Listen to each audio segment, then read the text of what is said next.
Hello students, কেমন আছো তোমরা সবাই? আশা করি সবাই খুবই ভালো আছো।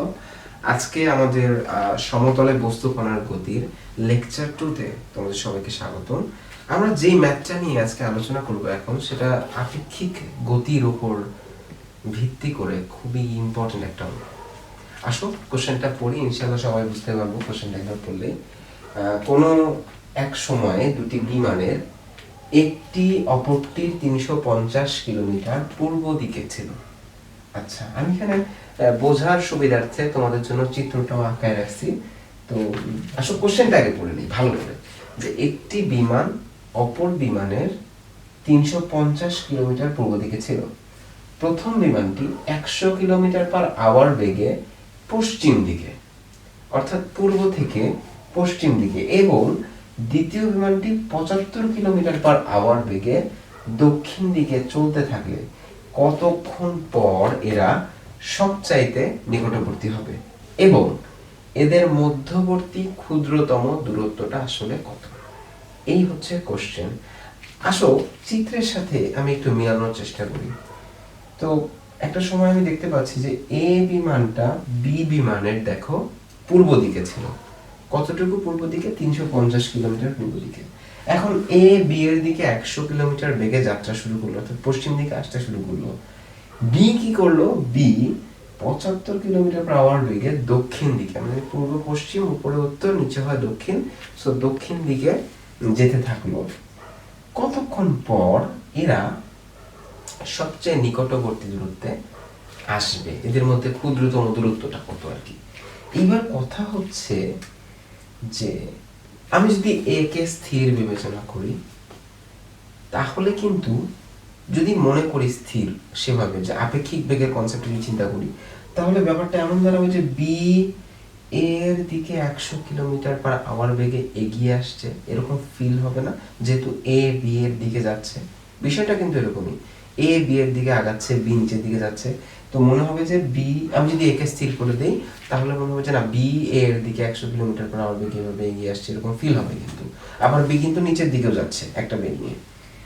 এবার কথা হচ্ছে, তাহলে আমার এর সাপেক্ষে বি এর আপেক্ষিক বেগ কি হবে? এ এর সাপেক্ষে বি এর আপেক্ষিক বেগ কিন্তু খুবই সিম্পল, বি আর। চিত্রে আমরা দেখতে পাচ্ছি যে এ এর সাপেক্ষে বি এর যে আপেক্ষিক বেগ, এটা হচ্ছে বি আর। তো এই হচ্ছে আরেকটা বেগ, যেটা 75 কিলোমিটার, এবং এ কে স্থির বিবেচনা করলে যে দাঁড়ায় আছে, তাহলে মনে হবে যে বিটাই এ এর দিকে 100 কিলোমিটার পার আওয়ার বেগে এদিকে আসতেছে, আবার একই সাথে 75 কিলোমিটার পার আওয়ার বেগে নিচের দিকে যাচ্ছে। তাহলে আমরা এই আপেক্ষিক বেগের মান কিভাবে বের করতে পারবো? না, খুবই ইজিলি বের করতে পারবো।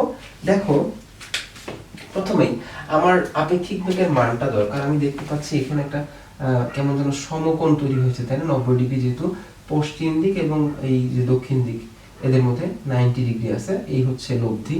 তাহলে আমরা লব্ধির মানটা খুব ইজিলি বের করতে পারবো, যে B R equals to root over of, আমরা কি লিখবো বলো তো দেখি? ওই যে 75 এবং 100, তাহলে 100 এর স্কয়ার প্লাস 75 এর স্কয়ার, তাহলে রুট ওভার অফ 100 স্কয়ার এবং 75 এর স্কয়ার ইকুয়াল টু কি হবে? তাহলে রুট করে দিলে হবে 125। এই হলো বি আর এর মান। আচ্ছা, তো বি আর এর মান পেয়ে গেলাম 125। এখন বি আর আমার জানা আছে, কিন্তু ভাই ক্ষুদ্রতম দূরত্বটা কতটুকু আসলে? ক্ষুদ্রতম দূরত্বটা হচ্ছে এ থেকে ডি ডিসটেন্সটা।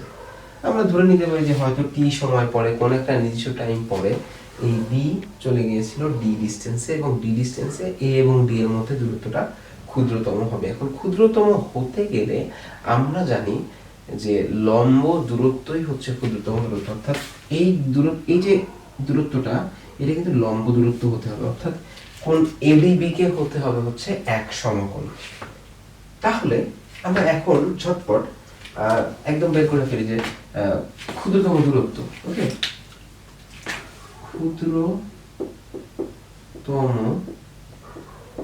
দূরত্ব এডি হলে আমরা বলতে পারি এডি ইকুয়াল টু, আচ্ছা এবি, এটা হচ্ছে অতিভুজ না? এবি cos থিটা মানে কি বিডি, এবি sin থিটা মানে তাহলে কি হবে? এডি, এবি sin থিটা, আমরা ইজিলি বলতে পারি এটা এবি সাইন থিটা। এখন খেয়াল করো এবি এর মান তো আমি জানি 350, কিন্তু সাইন থিটা এর মান কি?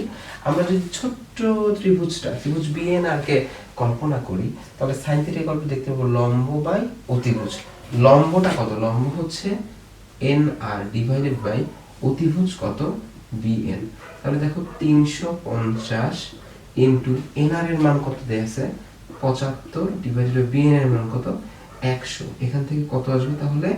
210 কিলোমিটার। এটা হচ্ছে তোমার 300। আমি ক্যালকুলেশন গুলো করে রেখেছি যাতে করে আমাদের সময়টা নষ্ট না হয় আর কি। তো টোটাল হচ্ছে এডি এর যে মানটা আসলো সেটা হচ্ছে 210 কিলোমিটার। এটা হচ্ছে ক্ষুদ্রতম দূরত্ব। এখন এই ক্ষুদ্রতম দূরত্ব কতক্ষণ পর তৈরি হবে, অর্থাৎ কতক্ষণ পর এরা সবচেয়ে নিকটবর্তী হবে, সেই সময়টা কিভাবে বের করব? দেখো সময়ের জন্য আমাদের যখন সময়টা আমরা বের করতে যাব তখন কিন্তু অবভিয়াসলি এই যে বি ডি বিন্দুতে পৌঁছাতে কতটুকু সময় লাগবে ওইটা বের করতে হবে।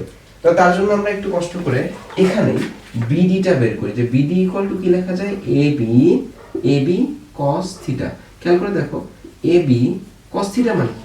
cos থিটা মানে ভূমি বাই অতিভুজ, তাহলে ইনটু হবে বিএন ডিভাইডেড বাই বি আর। তার মানে এবিটা কত ছিল?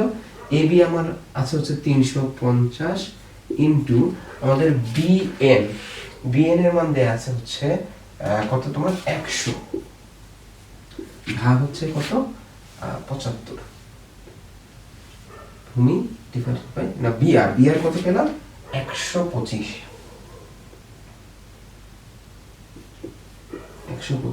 তাহলে আমাদের বিডি এর মানটা আসতেছে হচ্ছে 280।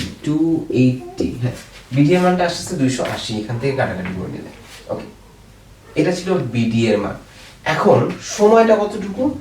সময় হবে এই যে বিডি, খেয়াল করে দেখো বিডি ডিসটেন্সটা 280 অলরেডি বের করে ফেলেছি, তাহলে সময় হবে t equals to s divided by v। আচ্ছা, s টা কত?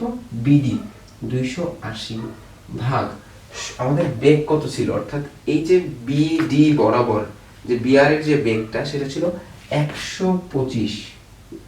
125 দিয়ে যদি আমরা ভাগ দেই তাহলে সেক্ষেত্রে ভাগফলটা হবে, তোমরা যদি ভাগ করে ফেলো, এটা যদি এটা দেখো এই জিনিসটা কিলোমিটারে আছে আর এটা কিন্তু কিলোমিটার পার